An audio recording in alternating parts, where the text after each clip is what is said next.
やったー。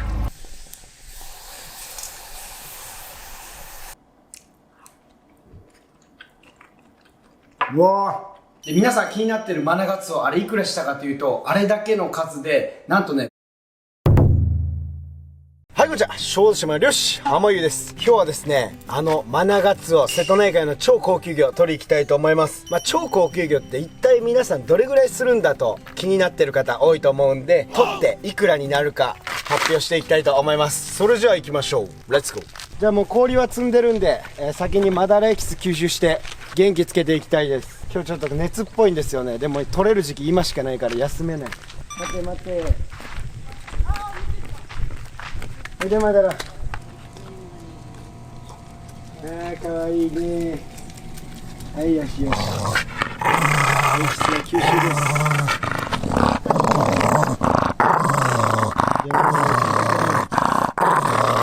はい、じゃあいつもの食洗冷物を履いて、でライフジャケットも装着。じゃあ行きます。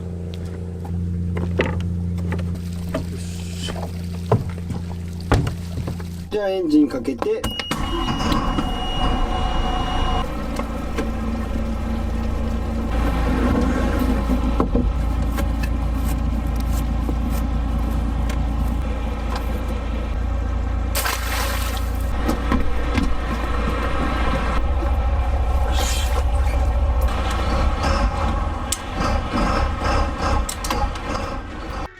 それでは今年も超高級魚のマナガツオを狙って海に出ます。近年不漁が続いていますが、果たして今年はどうなるのか。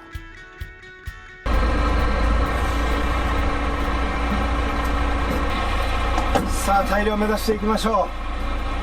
出港。ではポイントへ向かって船を走らせていきたいと思います。今回やるポイントは丘の方なんですけれども、潮がめちゃくちゃ速いのでかなり注意が必要な場所です。これを丸。はい、じゃあ現場到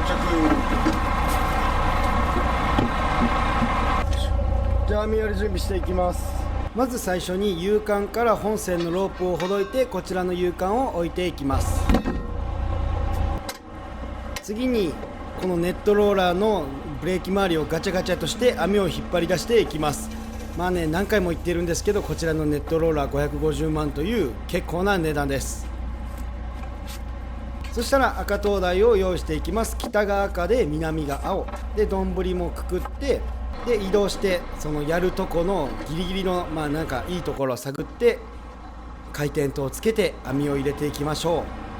じゃあ次に油圧のスイッチを入れてレバーを上げていくと、この油が通ってバタクリが回ります。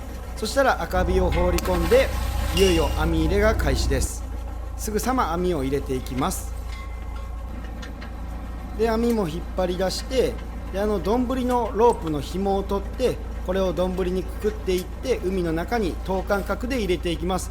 等間隔でこれ入れて網を浮かして、それを潮に乗せて流すことから流し差し網です。ここの説明は大丈夫で、もうマナガツオの網に切り替わってるんですけれども、マナガツオの網は長さの制限がほとんどなくてですね、だいたい2キロぐらいの長さと高さは30メートルぐらいあります。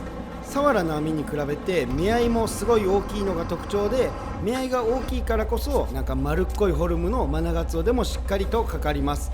それじゃあ急いで青火くくりつけて、青火も海に入れていきます。潮がどんどん流れてるのでかなり焦ってます。じゃあ急いで反対に戻ってくり行きたいと思います。もうくります。潮の速い日はですね、網がもう時速3キロとか4キロとかとてつもないスピードで流れていってるので、向こうの方に吹き飛んでしまって、運が悪ければ磯にかかったりとか、他のねバッシャっていう船とかいろいろあるんですけれども、それにかからないようにもう急いで上げていきます。しっかりと赤灯台を捕まえて、急いでほどいて赤灯台をかけて、でカッパも着ていきましょう。でカッパが切れたら、次は水をなんか出すためのホースを入れて、で本線にさっきの取った紐をくくって、いよいよ網を巻いていきます。さあ網が上がってきました。果たしてマナガツオはかかっているのか。で網巻く時にする作業といえば、等間隔で入れた丼を上げてどんどんですねそれをかけていくという作業を常時やっていきます。それから紐もしっかりと網の間に挟めていきます。これでやるときに紐も一緒に出てくるので、紐をまた取ることができます。あれ挟めておかないと次やるとき大変です。さあ天然マダイが来ましたが、私急いでいるのでゆっくりお見せすることができません。でそこをね書いているので、ようにゴミとかもかかってきます。で幽霊クラゲが今年は非常に多くてですね、めちゃくちゃあれが大量に取れて大変です。でこちらイネゴチですね。でもう全然止まる暇なかったんで、缶コーヒー飲みながら水分補給しながら気をつけながら網を巻いていきます。さあ僕の大天敵アカエイですね。この手のサイズが元気で尻尾もグイングイン曲げてくるんで非常に危ないです。逆剣になっている針なので刺されると毒もあってめちゃくちゃ痛い。で次こちらワタリガニのデコですね。子が出ているからデコっていうんですけれども、表がこんな感じで裏がメスで黒い卵を持ってます。ワタリガニはですねこのように泳ぎが非常に得意で、海を渡ることからワタリガニ、そして天然マダイがやってきました。夏のタイだから麦わら鯛っていうのかな。でこれが次ホウボウですね。ホウボウもね石持ちとかグチと一緒でグーグーグーグー鳴くのと、ような綺麗な羽を持つのが特徴です。でこのように海の底を足でホウボウとさまようからホウボウと言われております。であとこれはなんだ、立ち貝みたいななんか謎の貝です。何年経ってもこうしてその時あなた来た来た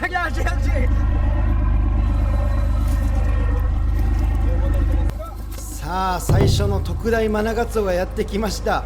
もうマナガツオ今年めっちゃ少ないので相場も爆上がりしてます。爆上がりしてるので1匹落とすだけで莫大な損害です。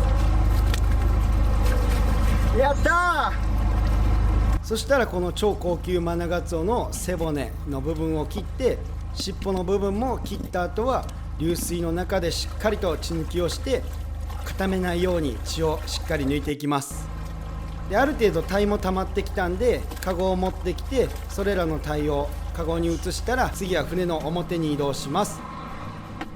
で次池間開けて何をするかっていうと、この空気抜きっていうので鯛がやっぱ深くから上がってくるので水圧の関係でお腹が出てます。その空気を抜いてあげてしっかり泳いで自立して泳げるようにやってから池間の中へ入れていきます。で今年はですねこのちっちゃなマナガツオが多くて、これね僕本当は逃がしたいんですけれども、もうかかった時点でだいたい死んでるので締めて、それも、市場の方で売っていきたいと思います。さあそろそろマナガツオの名前の由来の紹介なんですけれども、瀬戸内海にカツオがいなくて、それをカツオに見立てて、マネガツオから転化してマナガツオになったとか、あと真にうまい魚とかっていう意味もあります。それからですね江戸時代に普通のカツオでナマスって言って、この身とかを細切りにしてあえたものが知られていたんですが、京都ではやっぱ高知とか遠いので新鮮なカツオが手に入らなかったのでマナガツオで代用していたそうなんですが、そういうのもやっぱりマネガツオの由来の一つになっているんじゃないかなと思います。その後もパラパラと鯛が来ておりますね。もうひたすら鯛で、あとねこういうでっかい木とか、時にはチャリンコとか、もうめちゃくちゃでかいもんがかかってくることもあります。でこれ名前ちょっと分かんないんですけど、めちゃくちゃ珍しいたまにしか見ないカニ、すんごい腕をしてます。この子も卵持ってますね。で落としたらやっぱもう莫大な損失なんで、もう落ちそうになってるやつはこのように体突っ込んででも取ります。その後もパラパラとマナガツオがやってきて、でまた落ちそうになってるマナガツオを発見。もう網をねうまく束にしながら上げて一生懸命上げていきます。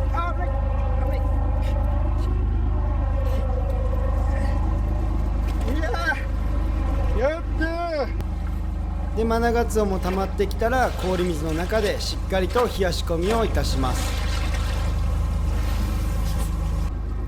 ここで幽霊クラゲがやってきました。落としてみましょう。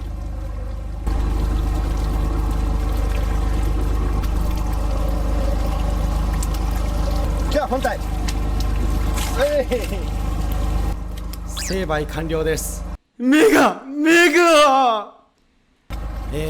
復讐なのか何なのか、目の中にクラゲが直接入りました。めちゃくちゃ痛いです。赤クラゲとかに比べるとまあマシなんですけれども、それでもやっぱり直接は痛い。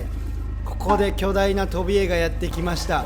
これが多い時6枚とか来ることあるんで、外すのとかねめっちゃ大変です。この子は尻尾の付け根の方に毒がついてます。顔はチャーミングですね。幽霊クラゲ、海の中で見たらこんな感じです。それから小さな魚も発見。何の魚か分かんないですね。で、網繰りは終了いたしました。灯台を上げて、最後の灯台もかけて、それから船の上の前にガッチャンも上げて、船を洗って網繰りは終了です。帰りましょう。はい、じゃあ網が繰り終わりました。いやー、タイとかもいてアクシデントも他にもいろいろあってかなり疲れました。で、マナガツオはこれだけの量が取れました。普通のサイズが2、4、6、8とだいたい10枚で、あとこのチョッキっていうかかったら死んじゃうね小さな赤ちゃんぐらいのサイズのが10何匹取れましたね。で、タイは50ぐらいいました。結構いましたね。めちゃくちゃ潮で流されましたけど帰りたいと思います。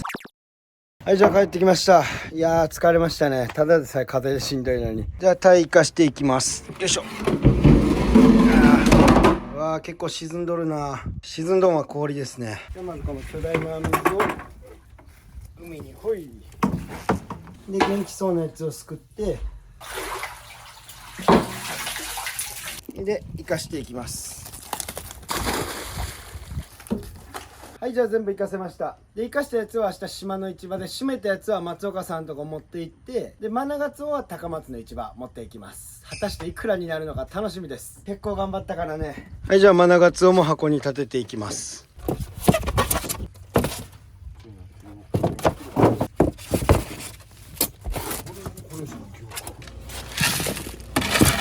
はい、で氷して高松です。はい、じゃあ帰ってきました。疲れましたね。とりあえず風呂入ります。ひげきたね。はい、じゃあお風呂入りました。とりあえず乾杯です。で、明日は朝の4時過ぎに起きてタイ締めて市場行きたいと思います。夏のタイって案外うまいんですよね。うまくないのは5月です。こんな感じです。はい、今日の飯です。これ好きなんですよ、イカのやつと。で、これ親子丼で、浜湯の海苔、うまいですよ。いただきます。最高。うまい。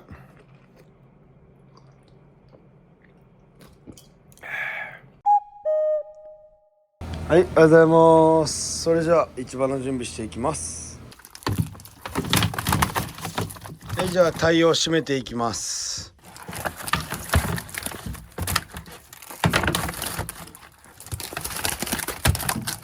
頭ペアッと締めてクリクリクリ。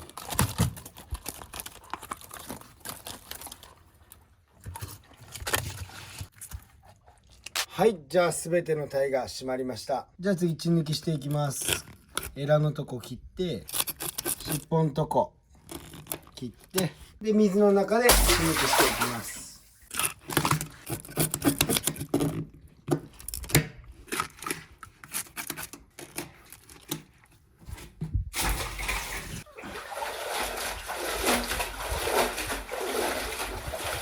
はい、じゃあ血抜きができたらすくい上げて、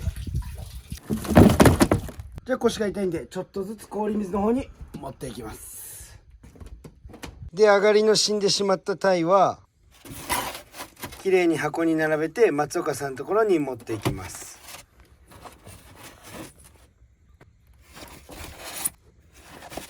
はい、じゃあ3箱に立つことができました。これは地元の学校給食で主に焼き物で使用されます。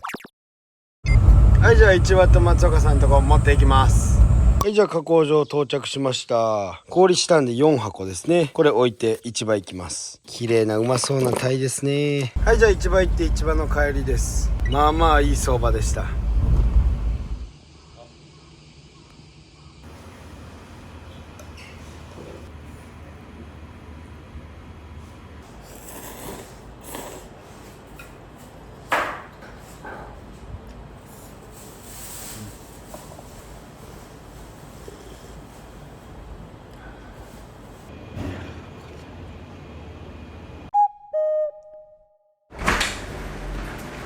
ただいまー。というわけであれから何日か経ちました。というわけでこちら大千丸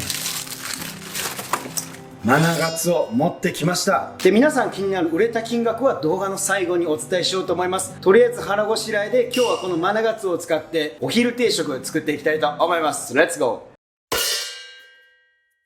というわけで今日はこちらのマナガツオを味噌汁、塩焼き、照り焼き、お刺身にしていこうと思います。で、マナガツオはですね、西に酒なし、東にマナガツオなしって言われるように、主に瀬戸内海で取れます。で、鱗が多い方が鮮度がいいとされているんですが、実際鮮度には関係ないんですよ。ただ、鱗がこのように剥げやすい分、やっぱ丁寧に扱っているものの方が、鱗が剥げてないっていう印象はあるので、一つの目安にはなると思います。じゃあまず鱗取っていきます。こちらの何に使ったかわからないたわしで取っていきます。本当はカナダ足が一番取れる。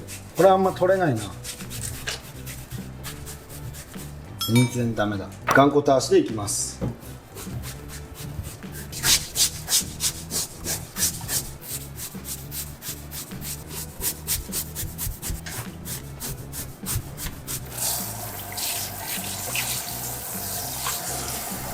はい、で綺麗に洗えたらまな板へズドーン。じゃあまず頭を落としていきます。マナガツオは V 字カットでまずこう頭を V 字に切ります。で反転させてもう V の字にカッチ。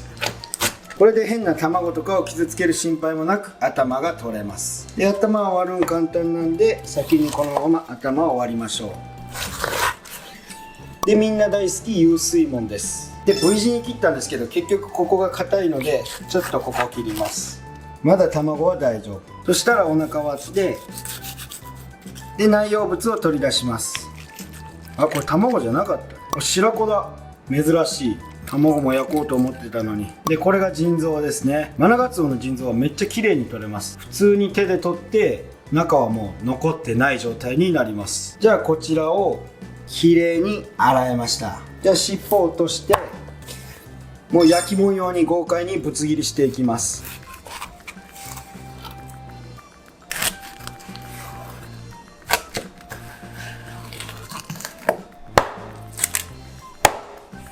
こんな感じ。はい、じゃあ残った身3枚おろししていきます。これもしょっぱな失敗してるんでちょっと調整してでここから包丁を入れて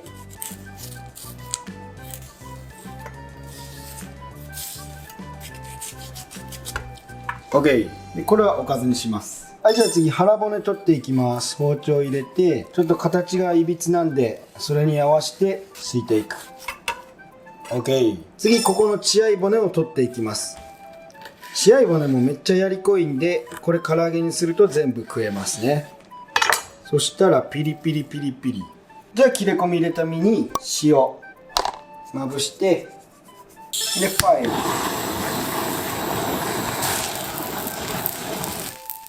OK。じゃあ炙ったものを切りつけて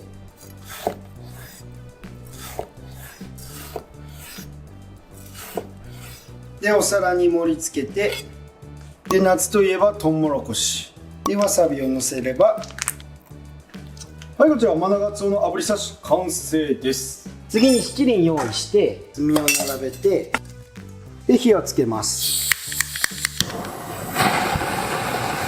でこれはほっときます。で待ってる間にあら汁であら作りました。で照り焼き用の煮詰めとこちら身を持って焼きに行きます。はい、じゃあ火もいこったんで焼いていきます。いやマジでめちゃくちゃ贅沢です。返してみます。もういい感じでここにタレをつけていきます。もう両方照り焼きにします。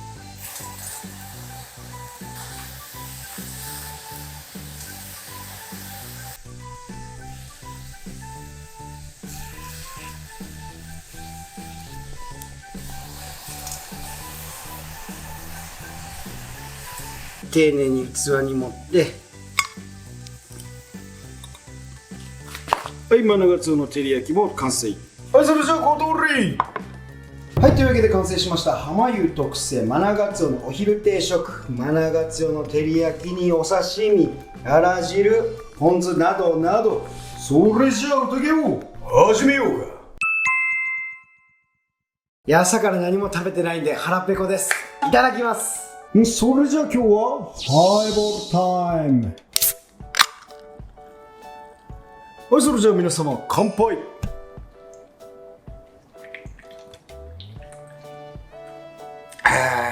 うまい。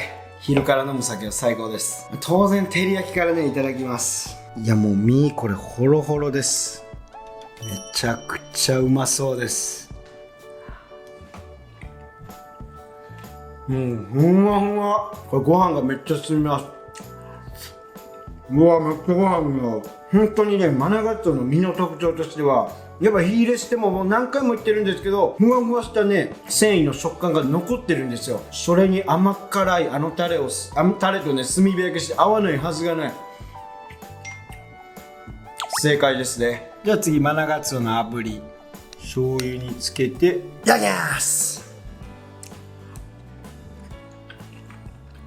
うわー、超高級魚と言われるマナガツオなんですけど、やっぱね、魚なんで個体差があって、で今産卵の季節だからさっぱりしてる身の子が多いんですけど、この個体オスだったんで、多分オスの方がね、脂が乗ってるのか、めちゃくちゃ脂乗ってめっちゃうまかったです。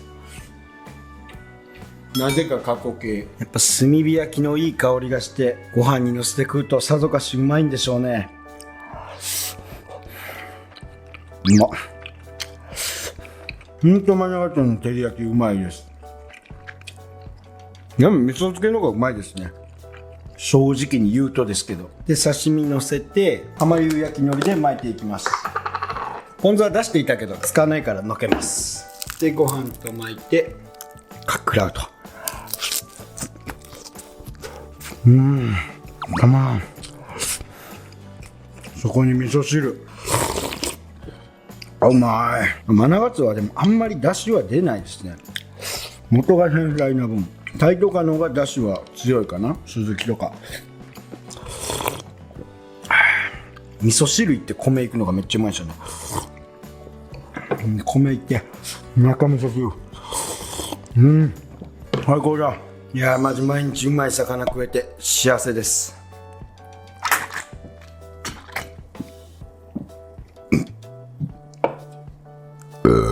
はい、それではあとはゆるりとごちそうさまでした。はい、というわけで皆さん本日もご視聴ありがとうございます。で、皆さん気になってるマナガツオ、あれいくらしたかというと、あれだけの数でなんとね6万5千円もありました。で、タイがまあ2万ぐらいやったんで、だいたいまあ8万5千円ぐらいの売り上げがあの日はあったわけなんですけど、高い分ね、めちゃくちゃうまい。そして漁師の観点からすると、取れたら取れただけ儲かるけれども、あれからね3日間か2日間ぐらいゼロ引きなんですよ。それぐらい今年は少ないです。で、毎年やってるマナガツオの味噌漬けに関してなんですが、あれ今年本当申し訳ないんですけど、ちょっとマナガツオが高すぎるんで、あと取れなさすぎるんで断念しようと思います。マナガツオ自体はね、本当美味しいんで、皆さんぜひ一度ね、刺身とか味噌漬けとかどこかで食べる機会があれば、ちょっと試してみてほしい味わいとなっております。というわけで皆さん本日もご視聴ありがとうございました。またお会いしましょう。See you next time. バイバイ。マナガツオ。